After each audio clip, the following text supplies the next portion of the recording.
रियासत मदीना का जो रोल मॉडल था उसकी हकीकी ताबीर देते हुए आज कैबिनेट के सामने 12 करोड़ आवाम के सूबे के अंदर 2 करोड़ 93 लाख खानदानों को यूनिवर्सल हेल्थ प्रोग्राम के तहत मुकम्मल हेल्थ कवर देने का फैसला किया गया। इस वज़ीर आला उस्मान बुज़दार साहब की क़यादत में जो आज सेहत के शोबे के अंदर इनकलाबी मंसूबे का कैबिनेट ने बाज़ाब्ता तौर पे मंजूरी दे के पंजाब के अंदर बसने वाले हर हासो आम को सरपरस्ती देने का जो फैसला किया है, इस मंसूबे के तहत पंजाब के 9 डिवीजन्स, 36 अजला यकमुश्त जो है वो यूनिवर्सल हेल्थ प्रोग्राम का हिस्सा बनेंगे। 65 अरब सालाना के हिसाब से इसकी हेल्थ कवरेज के फंड्स मुख्तस किए जा रहे हैं और वज़ीर आला उस्मान बुज़दार ने आज इस मंसूबे को अवाम दोस्त, सूबा पंजाब के अंदर रहने वाले हर खासो आम को हकीकी बेनिफिशरी बनाने के लिए कैबिनेट की मंजूरी के साथ साथ एक सब कमेटी आज उन्होंने एलोकेट की है, अनाउंस की है और उस सब कमेटी को ये मैंडेट दिया है कि वो हमारी जो मुख्तलिफ इंश्योरेंस कंपनीज,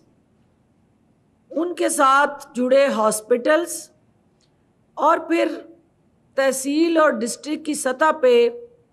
छोटे बड़े शहरों में इस प्रोग्राम का दायरा कार फैलाने के लिए बेस्ट पॉसिबल जो रोल मॉडल हैं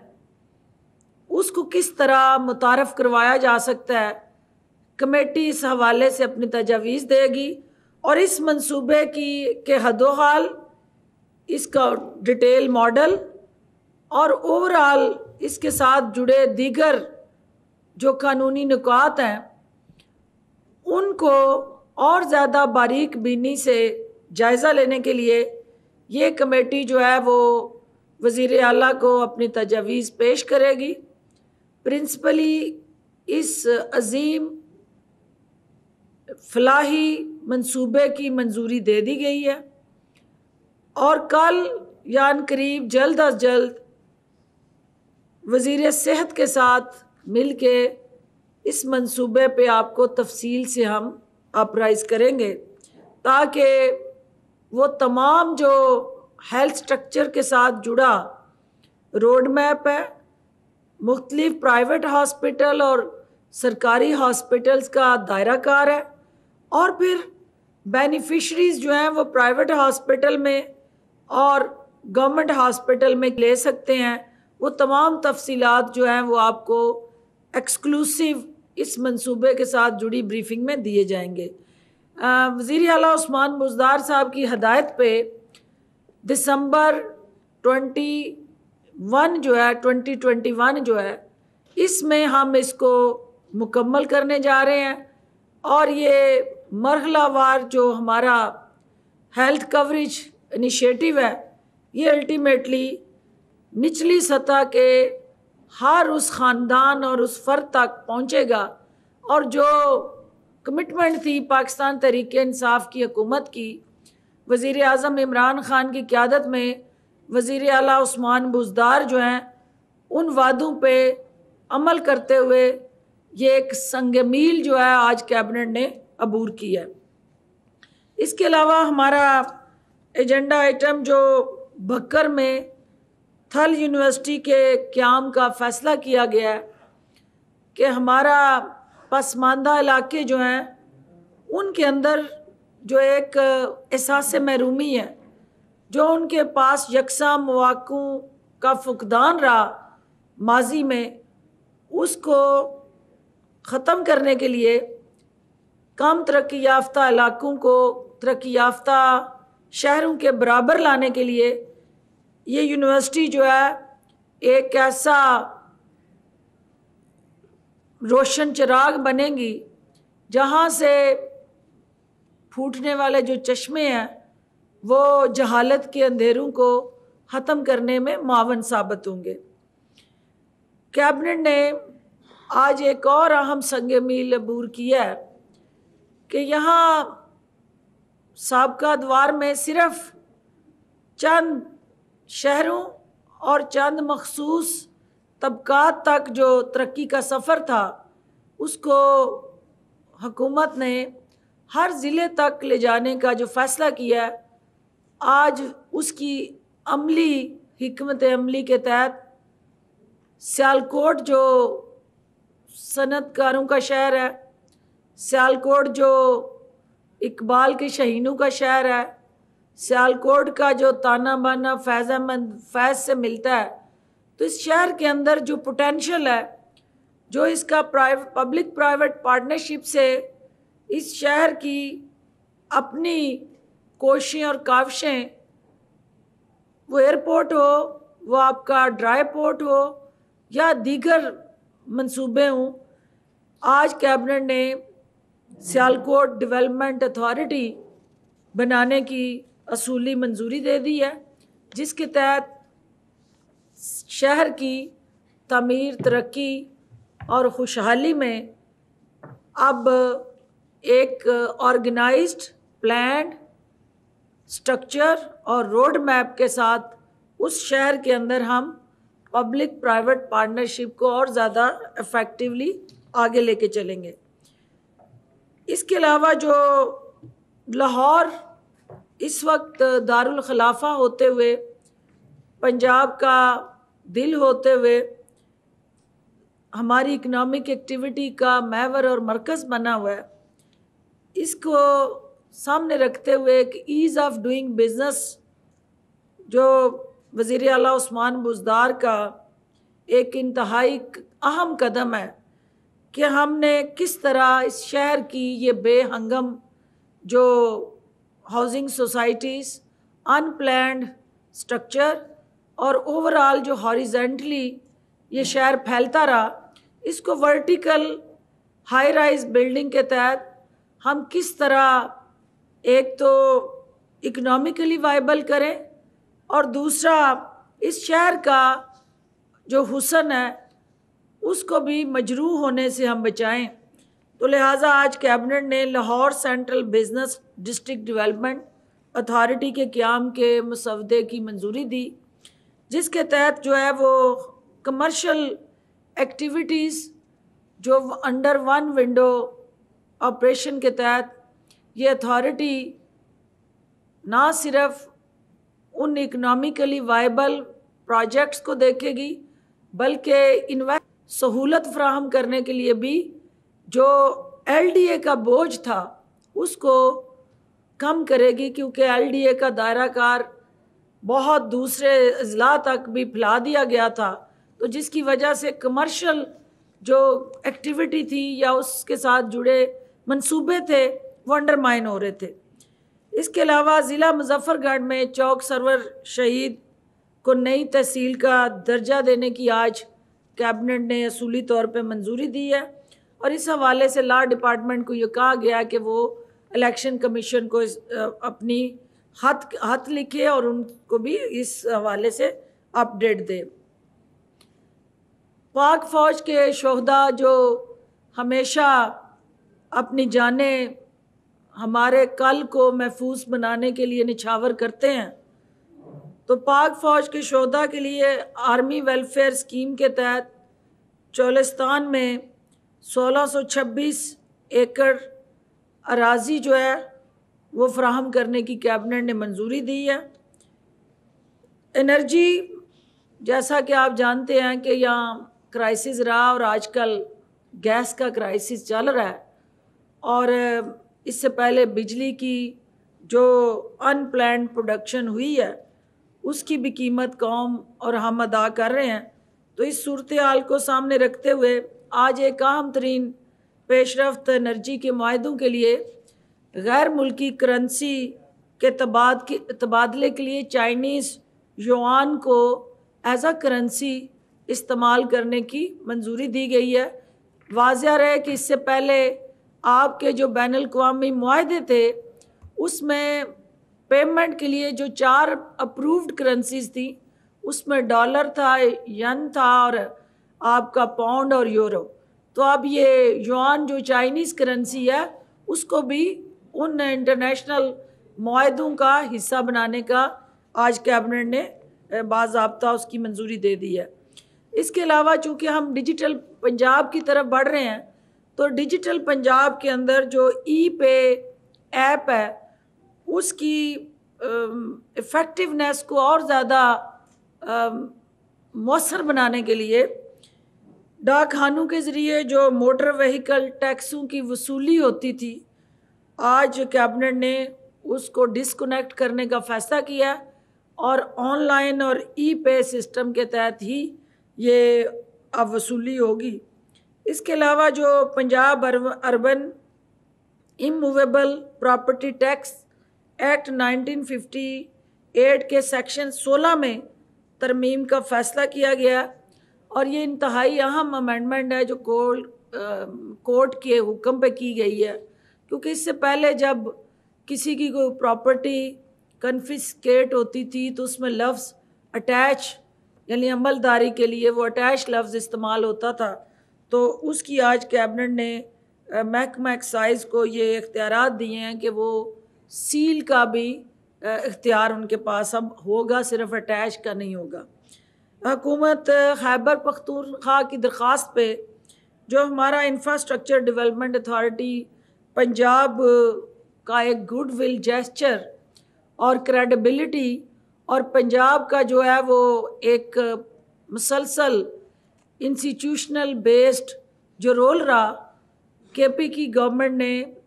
पंजाब हुकूमत की इन खिदमात को सराहते हुए इसका दायरा कार जो है केपी के तक फैलाने का जो रिक्वेस्ट और ख्वाहिश हुकूमत पंजाब को पेश की थी, आज कैबिनेट ने उसकी ख्वाहिश को मानते हुए, उनकी रिक्वेस्ट को मानते हुए बाज़ाब्ता इसका दायरा कार केपी के तक फैलाने की मंजूरी दे दी है। मुश्तरका मफादात कौंसिल का जो मुस्तकिल सेक्रेटेरिएट है उसका पंजाब से उन्होंने राय मांगी थी, आज कैबिनेट ने उसको अप्रूव किया कि इसका फेडरल गवर्नमेंट में एक सेपरेट सेक्रेटेरिएट होना चाहिए। तो पंजाब ने उस पर कोई एतराज़ नहीं किया और हमने उसको सपोर्ट किया। Ravi urban authority development authority act 2020 के जो इंतज़ामी अमूर है उसमें अमेंडमेंट्स की गई है। जो बकाया कर्ज की अदायगी का मामला था, 5 अरब की वो ज़मीन ख़रीद चुके थे और 1 अरब उनको आज जो है वो जो पेंडिंग था उसको भी अपने overall for the approval of जो बोर्ड है उसको ये इख्तियार दिया गया है कि वो उस पैसे को खर्च कर सकते हैं रावी अर्बन डेवलपमेंट अथॉरिटी के उन तमाम जो उनके टारगेट्स हैं उनको अचीव करने के लिए। जनरेशन, ट्रांसमिशन और डिस्ट्रीब्यूशन इलेक्ट्रिक पावर एक्ट 1997 के रेगुलेशन में तरमीम का जो मामला था, आज पावर जनरेशन पॉलिसी 2015 में कैबिनेट ने पंजाब की तरफ से 2 नुमाइंदों के तकर्रर का मुतालबा कर दिया और इसका मतलब ये है कि हमारी जो सूबों को इन्होंने ऑथराइज़ कर दिया था कि सूबे खुद जो है वो पावर जनरेशन कर सकते हैं, लेकिन उस पूरे स्ट्रक्चर के अंदर हमारे मेंबर्स मौजूद नहीं होते थे। तो आज उसकी मंजूरी दे के 2 नुमाइंदों का पंजाब से जो है वो तकर्रर किया गया। इसके अलावा जो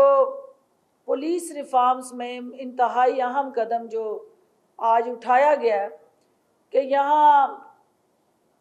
जैसा कि आप जानते हैं कि हमारे डीएसपी और एसपी की तरक्की के लिए सर्विस रूल्स के अंदर जो अमेंडमेंट्स चाहिए थी, और कई सालों से हमारे ये एसपी साहिबान और डीएसपी साहिबान जो है ये मुंतज़िर थे, सुपरिटेंडेंट्स एंड डीएसपीज़ ये मुंतज़िर थे रूल्स के, और वो रूल्स ना बनने की वजह से इनकी प्रमोशंस डिले हो रही थी। आज कैबिनेट ने उन पुलिस रिफॉर्म्स के ज़रिए बाकायदा उन सर्विस रूल्स की मंजूरी दी है, और वो जो रुका हुआ काम था, जो ह्यूमन रिसोर्स पे हम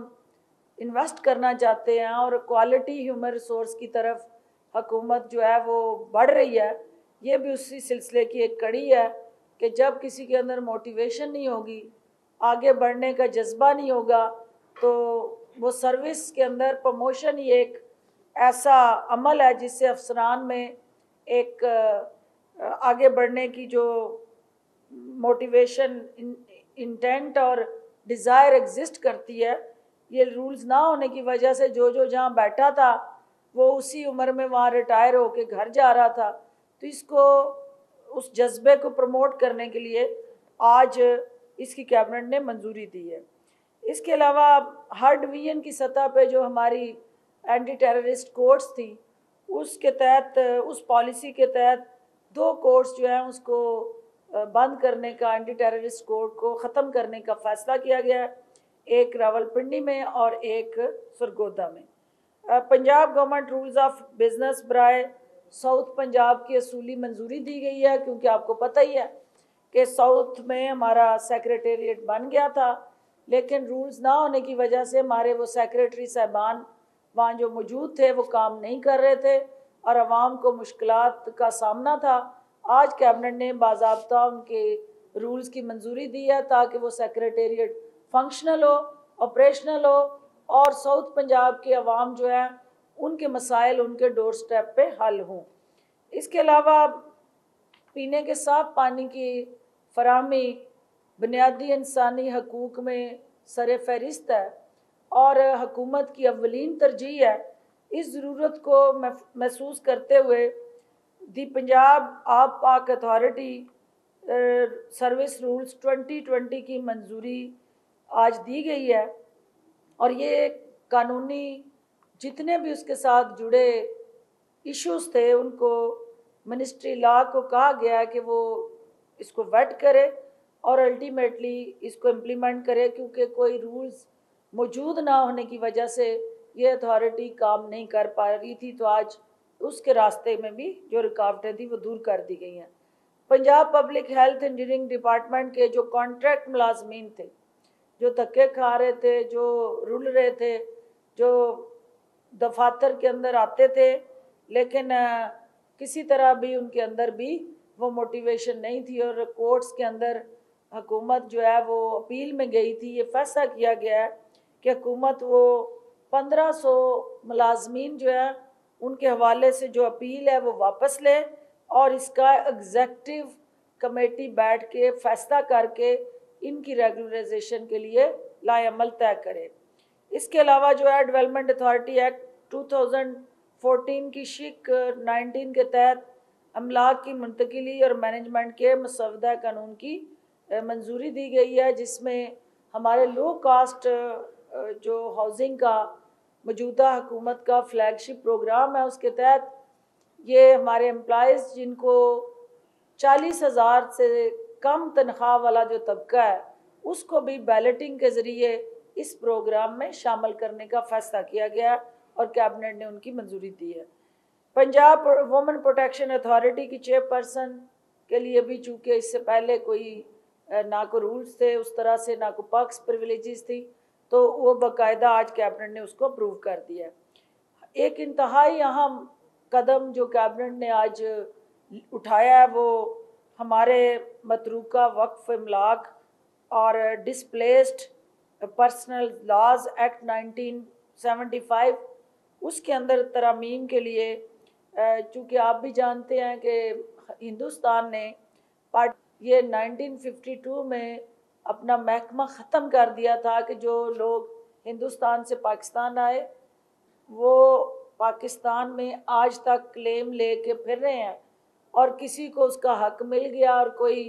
उसके अंदर जो जेलसाजी चल रही है, जो करप्शन चल रही थी, जो हकदार लुटते रहे, उनकी दारसी नहीं थी। इस पंडोरे बॉक्स को हमेशा के लिए बंद करने के लिए आज कैबिनेट ने फैसला किया है कि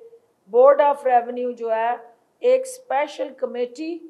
विद टाइमलाइन बनाए और एक टाइमलाइन मीडिया के ज़रिए उसको अनाउंस किया जाए और उसको प्रॉपर जो एडवर्टाइज़ किया जाए, ताकि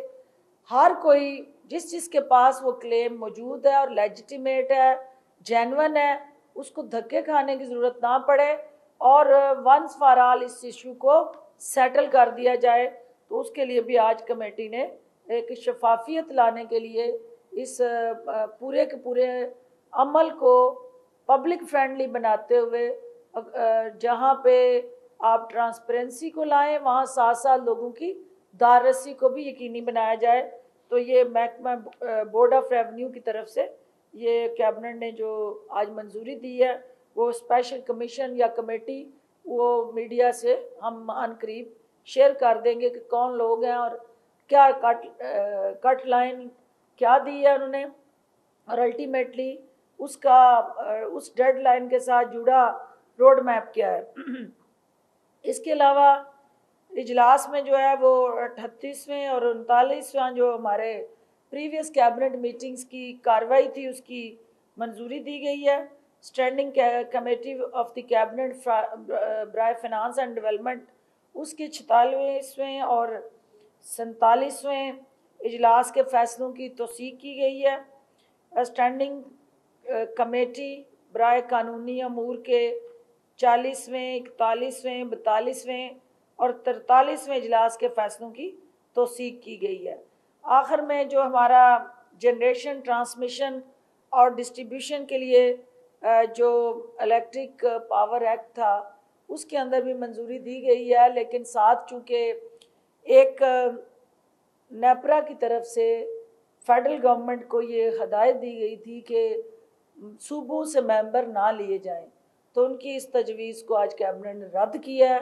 कि सूबे जो हैं स्टेक होल्डर हैं और उनका मेंबर नेपरा में बैठना ज़रूरी है। बाकी जो उनकी एज के हवाले से और क्वालिफ़िकेशन के हवाले से शिकें थी उनको मंजूर कर लिया गया है। इसके अलावा जो एक फैसलाबाद में हादसा हुआ, पुलिस गर्दी का शिकार हुआ नौजवान और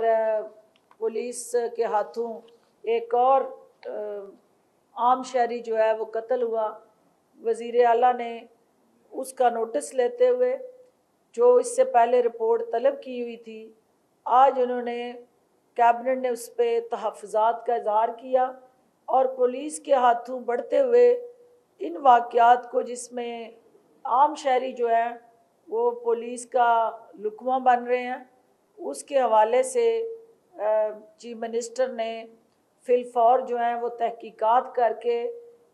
इंक्वायरी के बाद वो मुतलका जो एसपी साहब हैं जो इस पूरे अमल को देख रहे थे, उनके हवाले से कार्रवाई का फ़ैसला किया और वो जो ही वो रिपोर्ट आती है, हम किसी को भी किसी इंसानी जान के साथ खेलने की इजाज़त नहीं देंगे और कोई भी कानून हाथ में लेगा तो वो कानून जो है अपना रास्ता बनाएगा। आपकी तशरीफ़ आवरी का शुक्रिया। जी इलाकों में जो है वो खत्म हो गई है। दूसरा एसपी के खिलाफ क्या कोई ऐसी शवाहद मिले हैं फैसलाबाद वाले केस में कि वो अपने बेटी भाइयों की जो उनको सपोर्ट कर रहा था? देखिए, अवामी नुमाइंदे जो होते हैं वो अवाम की जंग लड़ते हैं और कैबिनेट में बैठे अवामी नुमाइंदे जो हैं वो अवाम को जवाब दे हैं और किसी भी शहरी के को इस तरह से अगर कानून को हाथ में लेके जो कानून के मुहाफ़िज़ हैं वो अगर ख़ुद कानून को हाथ में लेते हैं तो उनको भी कानून के ताबे लाना वज़ीर आला और इस हुकूमत की ज़िम्मेदारी है। यही वो वजह है कि जो उन्होंने निशानदेही की, वज़ीर आला ने उस हवाले से अपने अहकामात जारी किए और वो बग़ैर किसी को भी सबूत के बग़ैर ज़ाती ख्वाहिशात की भेंट ना हम चढ़ाते हैं और ना चढ़ाएंगे।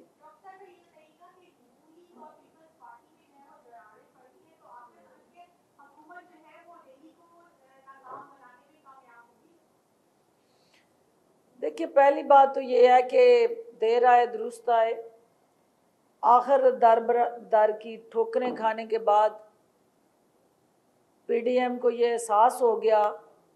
कि इस हुकूमत के ख़िलाफ़ एहतजाज का जमहूरी तरीका जो है वो अदम एतमाद है, और इस सोच के साथ कि चूँकि उन्हें ये पता था कि अब आपस में जो उनका खिंचाव, खींचातानी और बिलावल के बयान को सपोर्ट करने के लिए जरदारी साहब को गर्जना पड़ा, और उस बिखरी हुई अपोजिशन की बिखरी हुई सोच को इकट्ठा करने की जो नाकाम कोशिश उन्होंने शुरू की है, मैं समझती हूँ कि अब वो मायूस हो चुके हैं खुद, और उन्हें ये पता है कि सारी तदबीरें जो हैं वो उल्टी हो चुकी हैं। तो उन उल्टी तदबीरों को अब सीधा करने का एक ही रास्ता है जो पार्लियामेंट से होके गुज़रता है। पार्लियामेंट से बाहर की ये सारी शौकिया शूटिंग थी जो ख़त्म होगी, क्योंकि ये नज़रियात के साथ तो जुड़ी नहीं थी और ये मौसम के साथ जुड़ी थी, और ये बेहतर मौसम के मुंतज़िर हैं, क्योंकि नज़रियात पे ये खड़ा एहतजाज नहीं था। तो लिहाजा देर आए दुरुस्त आए, जो असल जिस तरफ इनको मुँह करना चाहिए था, जहाँ अवाम की ताकत का सरचश्मा वो पार्लियामेंट है, तो पार्लियामेंट से अगर कोई ये जमहूरी अंदाज से हुकूमत को चैलेंज करते हैं तो हुकूमत जमहूरी अंदाज से ही इनके हर चैलेंज का मुकाबला करेगी।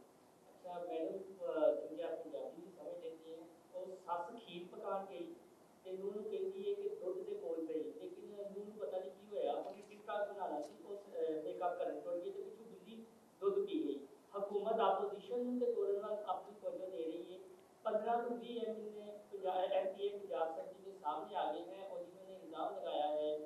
कि उस्मान बुज़दार और उनके भाई पैसे पकड़ कर टीवी खान में अफसर लगवाते हैं और काम करवाते हैं, पैसों के बुलाए वहाँ पर कोई काम नहीं हो रहा। तो आपकी मर्जी में तो यही काम हो जाए, तो इनको दाम कौन करेगा? पहली बात तो ये है कि वसीम अकरम प्लस ने आज जो है वो एक इंतहाई अहम विकेट जो है वो उड़ाई है नून लीग की, और एक उनके अहम खिलाड़ी आज उनसे मिल के और अपनी हमायत का यकीन दिलाए हैं, और ये विकेटें लेने का सिलसिला जो है वो वसीम अकरम प्लस जारी रखेंगे। लेकिन जो आप जो बयानियाँ दे रहे हैं, इस बयानिए का मेरी जमात के अंदर कोई ऐसा शख्स नहीं है जिसने ओपनली कोई ऐसी बात की हो। कोई तहफ़्फ़ुज़, ये इल्ज़ाम तराशी हैं, और मैं नहीं समझती कि पार्टी से किसी की आवाज़ इस तरह से उस्मान बुज़दार साहब या उनके फैमिली के हवाले से उठी हो। अगर कोई ऐसी चीज़ आपके पास है तो मेरे साथ शेयर करें। ये अपोजिशन का दिलपशोरी प्रोग्राम है, जो वज़ीर आला को बदनाम करने की साजिशें करने का जो एक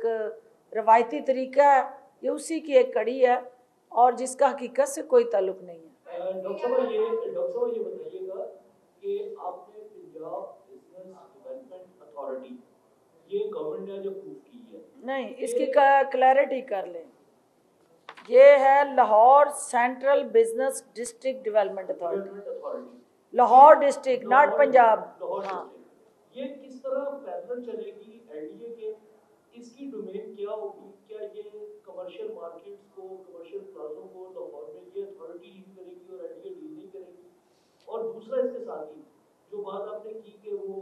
गुलजार साहब के हवाले से प्रोपेगेंडा है, तो पीटीआई के रुकन ख्वाजा दाऊद सलमानी ने आपसे थोड़ी देर पहले पंजाब असेंबली में मीडिया से गुफ्तगू करते हुए वजीर आला पर मुख्तलिफ इल्जाम आए। पहली बात जो आपने की है, चूँकि एलडीए के पास जो इन्होंने पिछली हुकूमत ने दायरा कार कोई जाके शेखुपुरे तक फैला दिया था, इधर से कसूर तक फैला दिया था और लाहौर संभाला नहीं जा रहा था, तो रेजिडेंशियल जो रोल था एलडीए का वो इतना ज़्यादा एक्सपेंडेड हो गया कि जो कमर्शियल आपका कंपोनेंट था वो नज़रअंदाज हुआ। और उस कमर्शियल कंपोनेंट की वजह से जो प्राइम मिनिस्टर ये चाहते हैं कि पाकिस्तान में और स्पेशली लाहौर में वो हैपहैज़र्ड डेवलपमेंट की बजाय एक organised vertical high rise building बने और लाहौर जो है वो पंजाब का इकनॉमिक हब बने, जिस तरह कराची सिंध का पूरे पाकिस्तान का इकनॉमिक हब है। तो 12 करोड़ का सूबा जो है उसका इकनॉमिक जो हब है वो लाहौर बनने जा रहा है, तो उसको एक स्पेशल ओनरशिप की ज़रूरत है, उसको एक स्पेशल तवज्जो की ज़रूरत है और एक स्पेशल हिकमत अमली की ज़रूरत है। तो उनकी उस ज़रूरत को एड्रेस करने के लिए ईज़ ऑफ डूइंग बिज़नेस के तहत ये वन विंडो ऑपरेशन, जिसमें होली सोली कमर्शियल एक्टिविटी को फोकस करने का ये मैंडेट दिया गया है इस अथॉरिटी को। दूसरी बात जो आपने कही है, देखिए हमारे यहाँ चूँकि जमहूरियत है और पीटीआई में बहुत ज़्यादा जमहूरियत है और हद से ज़्यादा जमहूरियत है, तो वहाँ पे हर शख्स जो है, किसी को अगर दर्जा चहारम के मुलाजमीन की भर्ती की चिट नहीं मिली तो वो नाराज़ होगा, किसी को किसी सड़क का फंड नहीं मिला तो वो नाराज़ है। तो ये जमहूरियत का हुस्न है कि वो हमारी पार्टी में भी अगर कोई खड़े होके अपनी क़यादत पे तनकीद करता है तो ये रियासत मदीना में ही हो सकता था, और बाकी आमरीत में ज़िले सुबहानी के दौर में किसी एमपीए की जुर्रत नहीं होती थी कि वो शाही ख़ानदान के हवाले से कुछ बोले। तो इसका मतलब है कि हकीकी तब्दीली आ गई है। अच्छा भाई ये फरमाएं कि सेनेट इलेक्शन आ रहे हैं, तो पंजाब से कितनी सीटें पीटीआई जीत सकती है या आपको उम्मीद है कि जीत जाएगी? सेकंडली एक खबर है कि मुस्लिम लीग काफ को आपने एक सीट जो है वो अलाई होने के नाते वो दे दी है। बिल्कुल जी, ये वज़ीर आज़म पाकिस्तान का ये ऑलरेडी उन्होंने ये फ़ैसला किया कि हमने इत्तेहादियों को साथ लेके चलना है, और पीएमएल काफ चूँकि हमारी इत्तेहादी है तो उनकी एक सीट जो उन्होंने डिमांड की थी उसको उन्होंने गो हेड दिया, लेकिन बाकी सीटों का फ़ैसला पार्टी ने करना है। लेकिन हम ये जो हमारे टारगेटेड सीट्स हैं उनसे ज़्यादा का टारगेट फ़िक्स करके बैठे हैं, और हमें ये यकीन है कि जो इस वक्त अपोजिशन की सफ़ों में इज़्तिराब है, जो अपोजिशन की सफ़ों में भूचाल है, और जो अपोजिशन के एमपीए अपनी जमातों के अंदर अपनी पॉलिसीज़ उन पार्टीज़ की उनसे तंग है, तो वो हुकूमत के कैंडिडेट्स को वोट डालेंगे। लेकिन ये तमाम चीज़ें जो हैं जब सेनेट की बाज़ाब्ता क़यादत की सतह पे मीटिंग होगी उसमें ये तरजीहात तय होंगी, लेकिन let's hope for the best. अब करीब है ये हम ख्याल ग्रुप जो 20 अरकान का ग्रुप है, इससे पहले भी ये नाराज हुए थे और 20 लोग अलग होकर अपनी कॉर्नर मीटिंग्स भी करते हैं। इनके मुतालबात ही जहाँ पर दूसरी जो विकेट्स उड़ाई जा रही हैं, नून लीग से राब्ते किए जा रहे हैं, उसके साथ साथ इत्तेहादियों को सीट के हवाले से एडजस्टमेंट की बात की जा रही है, तो इनको कौन रोकेगा? अगर ये आखिरी दिन आपके हाथ से निकल जाते हैं तो सेनेट की एक नहीं 2 सीट्स भी हाथ से निकल सकती हैं। ये हमारे घर के यानी उस पूरे के पूरे जो कैनवस है उसके अंदर के परिंदे हैं, और ये अपने घर के पिंजरे से निकल के नहीं, ये लकी कबूतर पता है ना, तो वो जहाँ जाएगा आना उसने, तो ये वो है, ये कहीं नहीं जाएंगे। ठीक है, उनके तहफ़्फ़ुज़ात हो सकते हैं, वो आवाम के नुमाइंदे हैं। अगर वो समझते हैं कि कहीं पे उनकी हक तलफ़ी हुई है तो उन तहफ़्फ़ुज़ात को सुनना और उनके जायज़ मुतालबात को मानना हमारी ज़िम्मेदारी है। और रूठे हुओं को मनाना वैसे भी सुनते नबी है और हमें उसे मनाना चाहिए और मनाएंगे। डॉक्टर साहब ये बताइएगा कि मरियम नवाज ये कह रही हैं कि इस्तीफे जो है वो मुनासिब वक्त में दिए जाएंगे और दबाव में नहीं आएंगे, और दूसरा बिलावल जो है उसके बयानात से हुकूमत काफी खुश नजर आ रही है गुजरा, तो जो नून लीग है उनके तहफ़्फ़ुज़ात में कोई डील तो नहीं होगी पीपल्स पार्टी से? पहली बात तो ये है कि मरियम हालत सदमे में है और दुख को और ज़्यादा दुखी करना जो है वो मुनासिब नहीं है, क्योंकि खोखर बरादरान के ख़िलाफ़ होने वाले उस ऑपरेशन पे उनकी जो जिस अंदाज से लंदन तक चीखें सुनाई दी हैं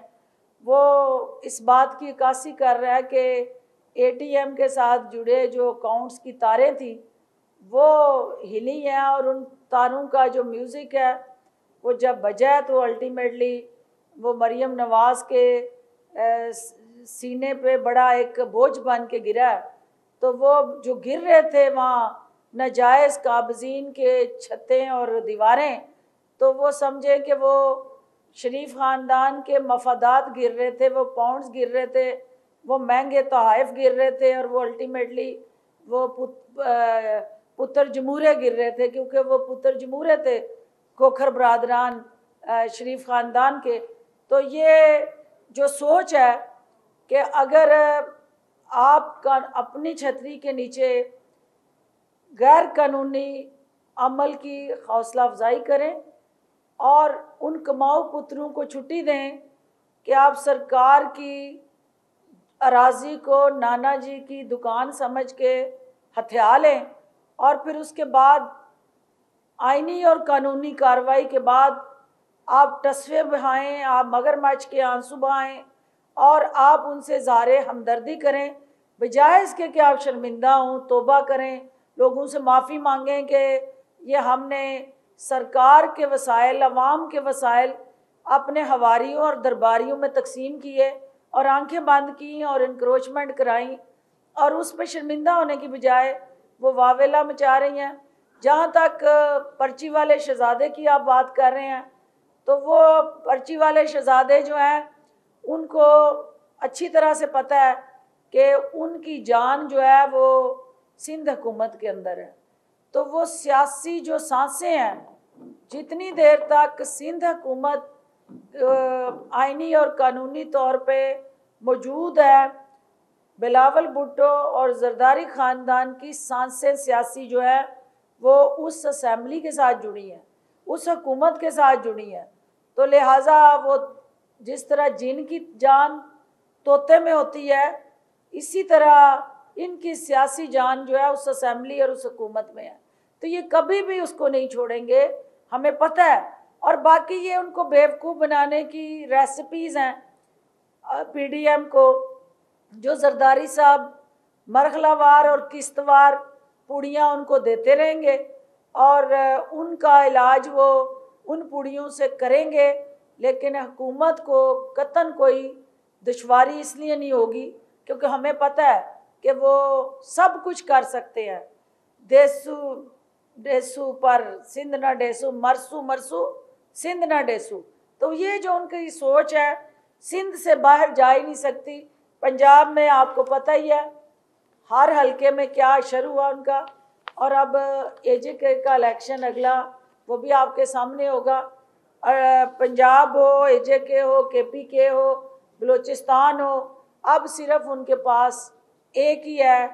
दर जो सिंध है, उसको भी आप बंद करना चाहते हैं, तो ये ज़्यादती है। मैं समझती हूँ कि सिंध के अंदर खुला दर जो है वो पीपल्स पार्टी की सांसों के साथ जुड़ा है, जिसको वो बंद नहीं होने देगी। बहुत शुक्रिया।